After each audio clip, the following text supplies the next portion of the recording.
Nakadat ka makaahon. Ay, Ako din. Father Aaron, because of the revelation of your faith, I now baptize you in the name of the Father, and of the Son, and of the Holy Ghost. Buried in the likeness of his death. Raise upon the likeness of his resurrection.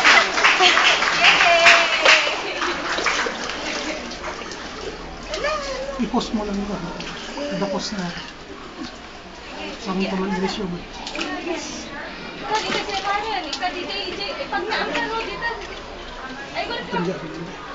Sister Lawrence, because of the revelation of your faith, I now baptize you in the name of the Father, and of the Son, and of the Holy Ghost. Buried in the likeness of his death. Raised upon the likeness of his resurrection.